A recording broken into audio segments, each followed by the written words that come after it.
আসলে ভালো লাগছে।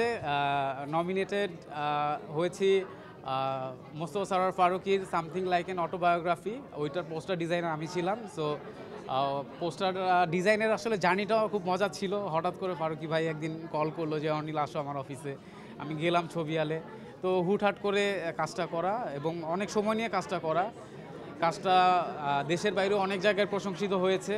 বুসান ফিল্ম ফেস্টিভ্যালেও কাজটা গিয়েছিল। তো আজকে ওই কাজটার জন্যই বেসিক্যালি আজকে অ্যাওয়ার্ড পাচ্ছি এবং বিশেষ করে ধন্যবাদ জানাই সাবিকে যে আমাকে আসলে অনার্ড করার জন্য, এবং আইসি ফিল্মসকে ইফতেখার চৌধুরীকে আসলে আমি রিয়েলি থ্যাঙ্কফুল টু ইফতেখার ভাই যে আমাকে আসলে এই অনারটা আজকে করছে।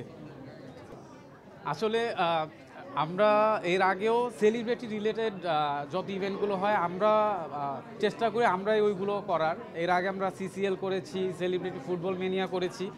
তো সিসিএলে হয়তো আমরা ফাইনালটা করতে পারিনি একটি দুর্ঘটনাজনিত কারণে, বাট হয়তো আমরা ফাইনালটা করব। আমাদের ফাইনাল নিয়েও একটা প্ল্যানিং চলছে। আর আমার একটা এজেন্সি আছে ক্রিয়েশন নামে, ওইখানে আমার একটা টিম আছে, আমাদের পুরো ক্রিয়েটিভ টিম মিলে আমরা অ্যাকচুয়ালি এই বিভিন্ন ইভেন্টগুলো করার আসলে সিদ্ধান্তগুলো নিয়ে থাকি। আসলে এখন হচ্ছে আমাদের দেশে একটা বড় পরিবর্তন এসেছে।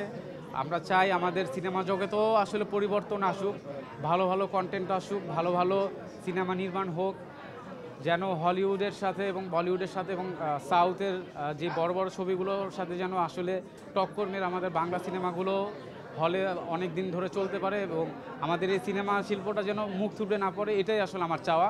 এবং সবাইকে অবশ্যই পাইরেটেড সিনেমা না দেখে হলে এসে সিনেমা দেখার জন্য আমি আহ্বান করব। যেহেতু আপনারা জানেন যে আমি অলরেডি ডিস্ট্রিবিউটর হিসেবেও কাজ করেছি। আমি তুফান মালয়েশিয়াতে রিলিজ করেছি এর আগে, এখন দরদ রিলিজ করলাম মালয়েশিয়াতে, এখন মালয়েশিয়াতে চলছে। 8 তারিখে সাকিব ভাই গিয়েছিল মালয়েশিয়াতে। আমি আজকের এই ইভেন্টের জন্য আমি মালয়েশিয়া যেতে পারিনি। সো এই ইভেন্ট শেষ করে ইনশাল্লাহ আমি মালয়েশিয়া যাব। ওইখানে এখন দরদ চলছে অলরেডি, ওইটা ডিস্ট্রিবিউশন আমি করেছি।